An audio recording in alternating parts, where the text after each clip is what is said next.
പഹൽഗാം ആക്രമണത്തിന് പിന്നാലെ ഇന്ത്യയും പാകിസ്ഥാനും തമ്മിലുള്ള നയതന്ത്ര പ്രശ്നങ്ങളും അതിർത്തിയിലെ സംഘർഷങ്ങളും പെരുകുന്നതിനിടെ പാകിസ്ഥാൻ സൈനിക മേധാവിയും കുടുംബവും രാജ്യം വിട്ടു എന്ന് സൂചന. ആക്രമണത്തിൽ ഇതുവരെ പ്രതികരിക്കാൻ അദ്ദേഹം തയ്യാറായിട്ടില്ല. സൈനിക മേധാവി ജനറൽ അസീം മുനീറും കുടുംബവും inter service public relationship lieutenant general Asim Malik, chairman of joint chief secretary general Sahim Shamshad Mirza എന്നിവർ സ്വകാര്യ വിമാനത്തിലാണ് രാജ്യം വിട്ടതെന്നും വിയോൺ ന്യൂസ് റിപ്പോർട്ട് ചെയ്തു. ഇവർ ബ്രിട്ടനിലും അമേരിക്കയിലെ ന്യൂജേഴ്സിയിലുമായി എത്തിയെന്നും റിപ്പോർട്ടുകളുണ്ട്. 26 പേരെ കൊലപ്പെടുത്തിയ പഹൽഗാം ആക്രമണത്തിന് ശേഷം പാക് സൈനിക മേധാവിയുടെ പ്രതികരണം ഇതുവരെയും പുറത്തു വന്നിട്ടില്ല. ഇന്ത്യയെ അപേക്ഷിച്ച് സൈന്യത്തിനും ഭരണത്തിനും നിർണായക സ്ഥാനമാണ് ഉള്ളത്. അവിടെ പരസ്യമായി രംഗത്ത് വരാനും ഇവർ മടി കാണിക്കാറില്ല.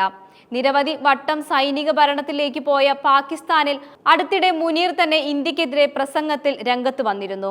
ആക്രമണത്തിന് പിന്നാലെ പാകിസ്ഥാൻ ആസ്ഥാനമായി പ്രവർത്തിക്കുന്ന ലഷ്കർ ഇ തൊയ്ബയുടെ മറ്റൊരു സംഘടനയായ ദി റെസിസ്റ്റന്റ് ഫ്രണ്ട് ഉത്തരവാദിത്തം ഏറ്റെടുക്കുന്നെങ്കിലും പിന്നീട് നിലപാട് മാറ്റി.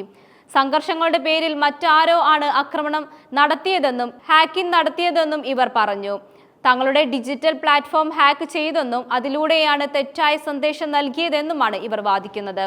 എന്നാൽ റെസിസ്റ്റന്റ് ഫ്രണ്ടിന്റെ പേര് പുറത്തു വന്നതിന് പിന്നാലെ പാകിസ്ഥാനും പങ്കുണ്ടെന്ന് വ്യക്തമാകുന്നുവെന്നും അപകടം മണത്താണ് ഇവർ പിൻവലിച്ചതെന്നും റിപ്പോർട്ട് ചൂണ്ടിക്കാട്ടി. ജനറൽ മുനീറിന്റെ സാന്നിധ്യം ഇത്ര ദിവസമായി കാണാതിരുന്നത് സോഷ്യൽ മീഡിയയിൽ വളരെ വലിയൊരു ചർച്ചയായിട്ടുണ്ട്. ഇവർ പല സിദ്ധാന്തങ്ങളും മുന്നോട്ട് വെക്കുന്നു. ഏതാനും ദിവസങ്ങൾക്കുള്ളിൽ ഇവരുടെ അസാന്നിധ്യത്തിന്റെ കാരണം വ്യക്തമാക്കുമെന്നാണ് കരുതുന്നത്. ആക്രമണത്തിന് ശേഷം ഇന്ത്യക്കെതിരെ പാകിസ്ഥാൻ പ്രതിരോധ മന്ത്രി ഖ്വാജ ആസിഫ് ശക്തമായി രംഗത്ത് വന്നിരുന്നു. ലഷ്കർ ഇ തൊയ്ബ ഞങ്ങളുടെ മണ്ണിൽ ഇപ്പോഴില്ലെന്നും അവരെ ഉന്മൂലനം ചെയ്തുവെന്നും പിന്നെ എങ്ങനെയാണ് അനുബന്ധ സംഘടനയായ റെസിസ്റ്റന്റ് ഫ്രണ്ട് ആക്രമിക്കുക എന്നും അദ്ദേഹം ചോദിച്ചു.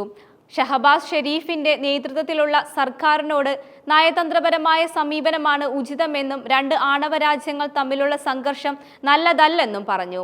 ഇന്ത്യയുമായുള്ള പ്രശ്നങ്ങൾ ചർച്ച ചെയ്യാനുള്ള നാഷണൽ സെക്യൂരിറ്റി മീറ്റിംഗിന് ശേഷം മുൻ പ്രധാനമന്ത്രി നവാസ് ഷെരീഫിനെ വിളിച്ചപ്പോഴാണ് ഈ ഉദ്ദേശം നൽകിയിരിക്കുന്നതെന്നും റിപ്പോർട്ട്. പാകിസ്ഥാനിലെ വെബ്സൈറ്റായ ദി എക്സ്പ്രസ് ട്രിബ്യൂണോ ഷെരീഫിന്റെ അടുത്ത വൃത്തങ്ങളെ ഉദ്ധരിച്ച് ഇക്കാര്യം റിപ്പോർട്ട് ചെയ്തിരുന്നു. ജദി ഉംറയിലുള്ള ഇരുവരുടെയും കുടുംബം വീട്ടിൽ വെച്ച് കൂടിക്കാഴ്ച നടത്തിയെന്നും റിപ്പോർട്ടുണ്ട്.